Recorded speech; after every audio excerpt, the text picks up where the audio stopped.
Melihat secara langsung potensi dan kearifan lokal yang dimiliki setiap desa, Bupati Tabanan Iko Manggede Sanjaya mengajak OPD terkait untuk terjun ke lapangan dan kembali berkantor di desa sehingga bisa melayani masyarakat dan mendengar aspirasi mereka secara langsung. Menjalankan program berkantor di desa telah rutin dilakukan Bupati Sanjaya sejak dilantik dan kali ini ia bekerja dari kantor Kepala Desa Padangan Tabanan. Bupati Sanjaya bekerja dari kantor Kepala Desa Padangan didampingi Sekda, para anggota DPRD, Kadis PU, Kadis PMD, Kadis BPBD, Kadis Pertanian, Kepala BKP SDM, Kabag Prokopim, Camat Pupuan, serta Kepala Desa Padangan. Demi mewujudkan visi Tabanan Nangon Satkerti Lokabali melalui pola pembangunan semesta berencana menuju Tabanan era baru yang aman, unggul, dan madani aum, Bupati Sanjaya bersama Pemkab Tabanan menjalankan pembangunan yang berkelanjutan dari hulu, tengah, dan hilir. Kedepan, asta program yang salah satunya adalah pembangunan desa presisi, berarti desa yang akurat.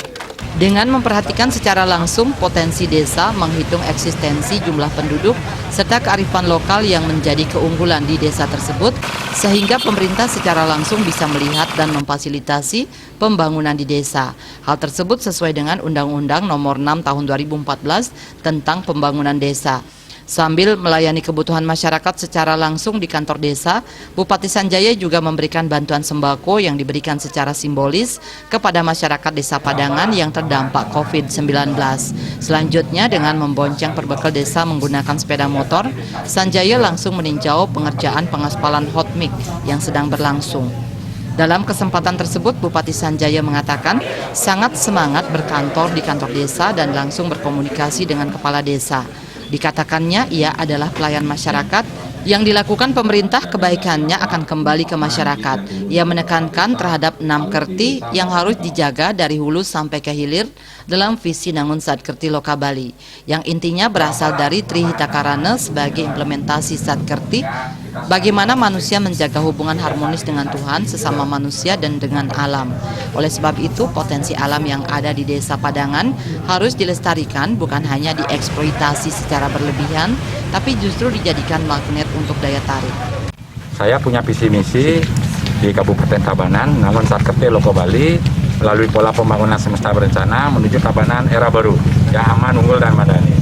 Salah satu asta program yang saya jalankan itu adalah berkantor di desa. Kalau orang kan berkantor di kantor bupati, saya justru berkantor di desa. Saya pinjam bekerja sama dengan Pak Kepala Desa, ngurus apapun di desa. Seandainya ada warga tadi, ada ngurus izin, ngurus KTP, ngurus KK, ngurus apapun, saya siap melayani di desa. Minta juga apa yang saya bangun. Bupati Sanjaya menambahkan dirinya berkomitmen untuk membangun semua infrastruktur jalan di Tabanan. Prioritas membangun infrastruktur di seluruh penjuru akan mendorong sektor ekonomi untuk mengangkut kopi, makanan, buah-buahan. Diharapkan apa yang sudah difasilitasi pemerintah agar bisa dipelihara oleh masyarakat. Menyambut aksi turun ke jalan oleh Bupati Tabanan, Purnawan sebagai salah satu tokoh masyarakat mengungkapkan rasa senang atas kehadiran sosok Bupati di tengah-tengah masyarakat. Infrastruktur yang telah realisasi dari bantuan PKK yang dikawal penuh oleh Bapak Bupati. Karena itulah harapan ke depan hal-hal semacam inilah kita sebagai masyarakat yang DPP sangat mengharapkan sekali kegiatan-kegiatan yang dilakukan oleh Humas Tabanan melaporkan.